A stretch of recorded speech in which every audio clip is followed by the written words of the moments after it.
Good morning साथियों। आज मैं आप लोगों के लिए जनरल साइंस की क्लास लेकर आया हूं, जिसमें आप लोग भौतिक विज्ञान, रसायन विज्ञान और जीव विज्ञान के मोस्ट इम्पॉर्टेंट क्वेश्चन, जी हाँ, मोस्ट इम्पॉर्टेंट क्वेश्चन आप लोगों को पढ़ाया जाएगा। और यह जो मेरी क्लास है साथियों, यह सभी प्रतियोगी परीक्षाओं के लिए नंबर 1 क्लास बिल्कुल निःशुल्क, जैसा कि मैं आप लोगों से बताता रहता हूं कि यूट्यूब पे आपको फ्री क्लासेज मैं दे रहा हूं लगातार।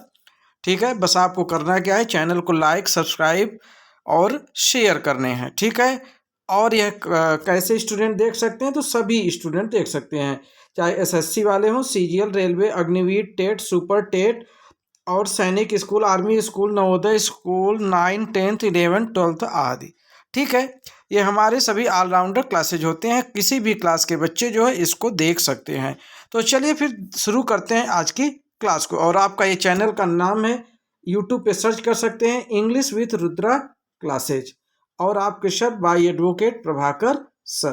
तो आप जो भी सर्च करेंगे तो आपके यूट्यूब चैनल पर आ जाएगा। ठीक है, तो चलिए क्वेश्चन की शुरुआत करते हैं। तो पहला ही क्वेश्चन आप लोग देख रहे होंगे, बहुत बढ़िया क्वेश्चन और मोस्ट इम्पॉर्टेंट और नया क्वेश्चन, बिल्कुल एकदम न्यू क्वेश्चन आपके लिए मैं लेकर आया हूँ, एकदम न्यू। पूछ रहा है कि विश्व लीवर दिवस, जी हाँ, विश्व लीवर दिवस कब मनाया जाता है, अर्थात यह किस दिन मनाया जाता है, किस महीने में मनाया जाता है। तो याद रखिएगा, याद कर लीजिए, 19 अप्रैल को। कब मनाया जाता है? 19 अप्रैल को, बिल्कुल याद कर लीजिए, कंठस्थ कर लीजिए। ठीक है, अब बात करते हैं कुछ अप्रैल के माह में महत्वपूर्ण दिवस, यानी कि कुछ ऐसे दिवस हैं जो अप्रैल के माह में पड़ते हैं और वो इम्पॉर्टेंट दिवस है, परीक्षाओं में पूछने वाले प्रश्न हैं। तो शुरू करते हैं पहले 7 अप्रैल से। तो साथियों, 7 अप्रैल को कौन सा डे मनाया जाता है? विश्व स्वास्थ्य दिवस। कौन सा? विश्व स्वास्थ्य दिवस। और माय डियर, 13 अप्रैल की बात किया जाए तो यह है जलियांवाला बाग नरसंहार दिवस। तो आप तो जानते हैं जलियांवाला बाग हत्याकांड 1919 में, तो ये तो बहुत मोस्ट इम्पॉर्टेंट है, नोट कर लीजिए। फिर बात करते हैं 19 अप्रैल की, जो कि मैंने अभी बताया भी, विश्व लीवर दिवस। ये भी इम्पोर्टेंट है, एकदम नया क्वेश्चन है। अब बात करते हैं 17 अप्रैल, विश्व हीमोफीलिया दिवस। जी हाँ, ये विश्व हीमोफीलिया दिवस मनाया जाता है। कब मनाया जाता है? 17 अप्रैल को, 17 अप्रैल। और अगर बात करते हैं 18 अप्रैल की, कि 18 अप्रैल को क्या सेलिब्रेट किया जाता है, तो याद रखिएगा, मोस्ट इम्पॉर्टेंट, मोस्ट इम्पॉर्टेंट, जी हाँ, विश्व विरासत दिवस अथवा विश्व धरोहर दिवस यह मनाया जाता है। बात करते हैं 22 अप्रैल को, तो विश्व पृथ्वी दिवस मनाया जाता है। तो साथियों, ये तो थे अप्रैल महीने में कुछ इम्पॉर्टेंट डेज जो कि सेलिब्रेट किए जाते हैं। अब हमारा प्रश्न नंबर 2 है साइंस से। जी हाँ, जनरल साइंस इसको बोलते हैं, सामान्य विज्ञान। तो जनरल साइंस से ही रिलेटेड जो है आपके ये क्वेश्चन है। तो क्वेश्चन की शुरुआत करते हैं कि मनुष्य का होंठ किस विटामिन की कमी के कारण से फट जाते हैं। आप लोग देखते होंगे कि होंठों का फटना, होंठ फटने लगते हैं, कभी कभी तो ब्लीडिंग भी हो जाती है। तो यह किस विटामिन की कमी से? पहली बात तो याद रखिएगा साथियों, विटामिन B2 की कमी से। किस कमी से होता है ये होंठों का फटना? Vitamin B2। अब बात करते हैं विटामिन B2 के बारे में। विटामिन B2 है क्या? विटामिन B2 को राइबोफ्लेविन के नाम से भी जाना जाता है, अर्थात विटामिन B2 का जो दूसरा नाम है माय डियर, राइबोफ्लेविन। क्या नाम है? राइबोफ्लेविन। दूसरा पॉइंट इसमें नोट कर लीजिए, विटामिन बी समूह का यह विटामिन अच्छी सेहत के लिए बहुत जरूरी होता है, अर्थात विटामिन बी बहुत इंपॉर्टेंट विटामिन है, बहुत हमारे शरीर में जरूर होना चाहिए। फिर बात करते हैं, राइबोफ्लेविन जीवित ऊतक के एक बुनियादी घटक हैं और प्रोटीन चयापचय में एक महत्वपूर्ण भूमिका निभाता है। कौन? राइबोफ्लेविन। चाहे आप राइबोफ्लेविन बोलिए, चाहे विटामिन B2 बोलिए। अगर हमें विटामिन B2 की कमी हो जाए तो हम कैसे जानेंगे कि हमें विटामिन B2 की कमी हो गई है? तो आइए बात करते हैं उसके कुछ प्रमुख लक्षण के, जैसे कि आँखों में जलन होने लगेगी और आँखों में खुजलाहट होगी, दरारें, मुंह के कोनों पर घाव, जो होंठ के कार्नर होते हैं वहाँ पे घाव हो जाएगा यानी कट जाएगा। जीभ और जीवा की सूजन, होंठ का फटना, ये सारी चीज़ें आप जान लीजिए। अगर ऐसे लक्षण हैं तो आपको विटामिन B2 की कमी महसूस हो रही है। तो अगर विटामिन B2 की कमी महसूस हो गई तो हम क्या खाएं जिससे कि हमारे होंठ जो फट रहे हैं वो सही हो जाएं और जो घाव बने हैं वो भी ठीक हो जाए। तो चलिए बात करते हैं प्रमुख खाद्य स्रोत की कि हम क्या चीज़ खाएं। तो पहली चीज़, अगर आपको खमीर मिल जाए, हालांकि मिलता तो बहुत मुश्किल से है, लेकिन अगर आपको मिल जाए तो खमीर खा सकते हैं। अंडे, जो लोग अंडे पसंद करते हैं वो अंडे खा सकते हैं।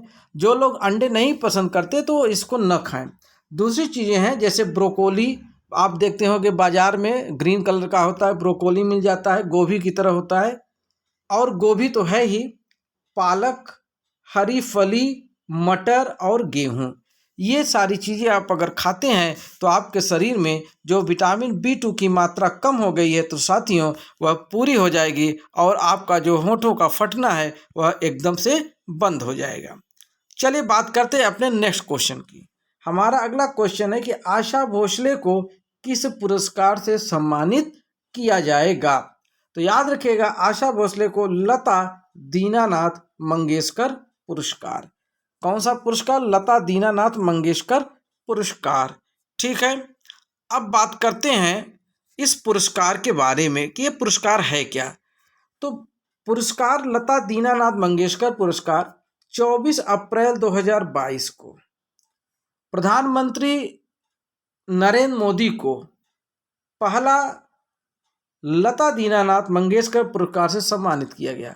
तो याद रखिएगा, अब यहाँ पे अगर प्रश्न ये पूछ ले कि सबसे पहले लता दीनानाथ मंगेशकर पुरस्कार किसे दिया गया, तो याद रखिएगा प्रधानमंत्री नरेंद्र मोदी जी को दिया गया। कब दिया गया? 24 अप्रैल 2022 को। तो जैसा कि साथियों आज आप देख रहे होंगे, आज 25 अप्रैल 25 अप्रैल 2023 चल रहा है।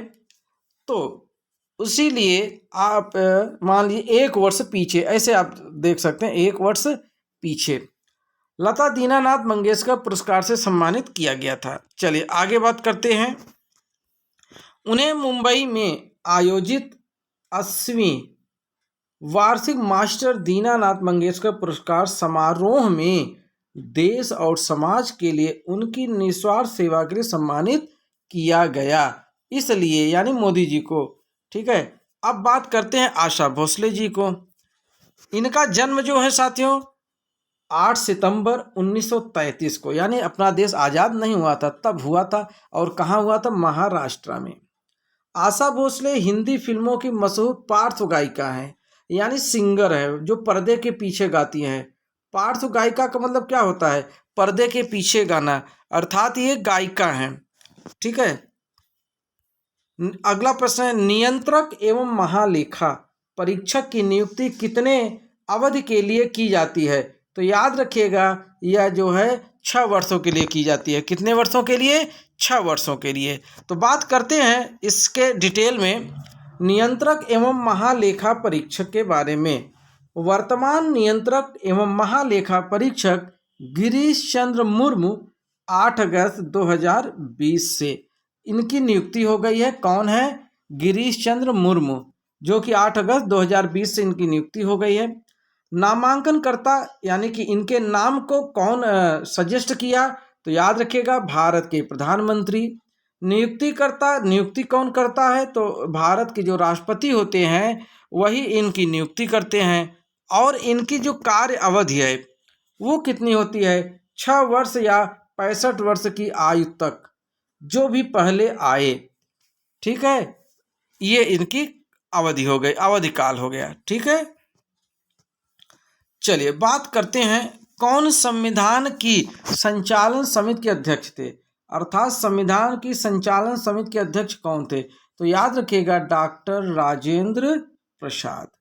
अब कुछ बात करते हैं भारत के प्रथम राष्ट्रपति डॉक्टर राजेंद्र प्रसाद जी के बारे में। तो बर्न की यानी जन्म की बात करें तो इनका जन्म हुआ था 3 दिसंबर 1884। कहाँ हुआ था? बिहार में। और इनकी मृत्यु की बात किया जाए तो 28 फरवरी 1963 ईस्वी को बिहार में इनकी मृत्यु भी हो गई थी। और ये पहले प्रधानमंत्री कब बने, पहले राष्ट्रपति कब बने थे? फर्स्ट प्रेसिडेंट 1950 से 1962 तक ये पहले राष्ट्रपति बने रहे। ठीक है, और बात करते हैं कुछ इनसे रिलेटेड पॉइंट से। डॉक्टर राजेंद्र प्रसाद संविधान की संचालन समिति के अध्यक्ष थे, पहली बात। दूसरा पॉइंट है संविधान सभा का अस्थायी अध्यक्ष डॉक्टर राजेंद्र प्रसाद थे। यहाँ पे था गलत छप गया है, यहाँ पे थे होना चाहिए। ठीक है, स्वतंत्र भारत के प्रथम राष्ट्रपति डॉक्टर राजेंद्र प्रसाद थे। कौन थे? डॉक्टर राजेंद्र प्रसाद थे। ठीक है, चलिए अगले प्रश्न की ओर बात करते हैं। वह तत्व जो ऑक्सीजन से प्रतिक्रिया नहीं करता है क्या कहलाता है? वह माय डियर हीलियम कहलाता है, जो ऑक्सीजन से प्रतिक्रिया नहीं करता। अब बात करते हैं इसके कुछ सिंबल की। हीलियम जो है उसको हम He से दिखाते हैं, इसका जो सिंबल है यानी प्रतीक है वो He है। इसके एटॉमिक नंबर की अगर बात करें तो माय डियर इसके एटॉमिक नंबर की संख्या 2 है। कितनी है? 2 यानी 2। और एटॉमिक मास की बात करें तो इसका 4.002602 U। ठीक है, और इलेक्ट्रॉन कॉन्फ़िगरेशन की बात किया जाए माय डियर तो ये है 1s2। इसका बॉइलिंग पॉइंट यानी उबलने का point boiling point 268.9 degree centigrade. और इलेक्ट्रॉन्स की बात करें पर सेल 2 है। डिस्कवर्स पैरी जेनसन्स विलियम रामसे, ये इसके डिस्कवर है यानी खोजकर्ता। हीलियम एक रासायनिक तत्व है जो प्रायः गैसीय अवस्था में रहता है। कैसे रहता है माय डियर? गैसीय अवस्था में रहता है। यह एक निष्क्रिय गैस है। कैसी ग्रह है? यह एक निष्क्रिय गैस है, या इसको बोल सकते हो नोबल गैस। कैसी गैस? Noble gas. ठीक है, तथा रंगहीन, गंधहीन, स्वादहीन, विषहीन, नॉन टॉक्सिक भी है। ये इसके क्वालिटीज हैं, ये इसके तत्व हैं। ठीक है, चलिए बात करते हैं नेक्स्ट क्वेश्चन की। परमाणु संख्या 117 आधुनिक आवर्त सारणी में निम्नलिखित में से किस समूह से संबंधित है? तो याद रखिएगा समूह यानी 17, वर्ग 17। अब कुछ बात करते हैं वर्ग 17 है क्या। वर्ग 17 में 5 प्राकृतिक हाइड्रोजन, वर्ग 17 के बारे में हम चर्चा कर रहे हैं, जिसमें 5 प्राकृतिक हैलोजन तत्व होते हैं, जिसमें फ्लोरीन जिसका परमाणु क्रमांक 9 है, क्लोरीन Cl परमाणु क्रमांक 17, ब्रोमीन Br परमाणु क्रमांक 35, आयोडीन I परमाणु क्रमांक 53 और एस्टाटाइन 80 से दिखाते हैं इसको, जिसका परमाणु क्रमांक 85 है। और अब बात करते हैं हैलोजन वर्ग तत्व के। हैलोजन वर्ग तत्व का पहला पॉइंट, आवर्त सारणी के वर्ग 17 में स्थित कुल 5 तत्वों, मैंने अभी ऊपर भी बताया आप लोगों को। फ्लोरीन को F से, क्लोरीन को Cl से, ब्रोमीन को Br से, आयोडीन को I, एस्टेटीन को As को सामान्यतः हैलोजन कहते हैं। यानी इन पांचों तत्वों को मिला करके, ठीक है, इन सभी तत्वों के लवण समुद्री जल में बहुतायत से पाए जाते हैं। इनमें एक एस्टेटीन As रेडियो एक्टिव तत्व है। 17वें वर्ग के तत्व को हैलोजन कहते हैं। हैलोजन ग्रीक शब्द से मिलकर बना है। हैलोजन समूह के तत्व काफी क्रियाशील भी होते हैं। ये भी पॉइंट आपको नोट करने चाहिए। अब बात करते हैं टिंचर आयोडीन की, कि टिंचर आयोडीन है क्या। साथियों, ये अक्सर सरकारी अस्पतालों में जब चोट वगैरह लग जाती है तो टिंचर आयोडीन लगाया जाता है, बच्चों को हो गया, बड़ों लोगों को हो गया, तो ये चोट में लगाने के काम में आता है, जो कि आयोडीन I2 का अल्कोहलिक घोल होता है। अब बात करेंगे हम टिंचर आयोडीन के बारे में। ये है क्या? तो टिंचर आयोडीन, पहली पॉइंट, अल्कोहल और पानी में आयोडीन को 2 से 3% घोल होता है, जो कि अल्कोहल और पानी में किसका? आयोडीन का यानी आयोडीन और पानी प्लस अल्कोहल कितना परसेंट? 2 से 3% बना के घोल को तैयार कर लेते हैं, तो बन जाता है हमारा टिंचर आयोडीन। ठीक है, फिर बात करते हैं दूसरे पॉइंट की, कि आयोडीन की टिंचर एक एंटीसेप्टिक घोल होती है। मैंने बताया ना कि चोट लगने पे एंटीसेप्टिक क्रीम ही तो लगाया जाता है। देखते होंगे आप बोरो प्लस, बोरोलीन आदि, ये सारे एंटीसेप्टिक क्रीम होते हैं जो कि चोट पर लगाने के भी काम में आते हैं। यह इथेनॉल और पानी के मिश्रण में आयोडीन को भंग करके तैयार किया जाता है। अगला पॉइंट, शरीर में किसी भी कट, ये देखिए आ गया ना, कट या घाव के क्षेत्र कीटाणु रहित करने के लिए आयोडीन की एक टिंचर का उपयोग किया जाता है। यानी चोट लग जाना, कट जाना, घाव बन जाना, तो वहाँ पे हमें टिंचर लगाया जाता है। इसे एक कमजोर आयोडीन घोल के रूप में भी जाना जाता है। किसे? टिंचर आयोडीन को। और यह बैक्टीरिया और वायरस दोनों को नष्ट कर सकता है। ठीक है, अगर आप टिंचर का यूज करते हैं तो ये बैक्टीरिया और वायरस दोनों को ख़त्म कर सकता है। तो साथियों, आज की क्लास यहीं तक। मुझे उम्मीद है कि आपको क्लास पसंद आई होगी, और अगर आपको पसंद आई है तो बस आपके बगल में लाइक का जो है बटन दिख रहा होगा, लाइक कर लीजिए। और अगर आप हमारे चैनल पे नए हैं तो चैनल को बिल्कुल सब्सक्राइब कर लीजिए, और इसी तरह की बेहतरीन प्रतियोगी परीक्षाओं से रिलेटेड तमाम प्रकार के इम्पोर्टेंट प्रश्न आप लोगों के लिए मैं ले आता रहूँगा। तो सबसे पहले वीडियो को प्राप्त करने के लिए चैनल को लाइक और सब्सक्राइब कर लीजिए, और ज़्यादा से ज़्यादा लोगों को शेयर करिए। ठीक है, तो आज की क्लास को यहीं पे समाप्त करते हैं। अगले वीडियो में पुनः मिलते हैं। जय हिंद, जय भारत।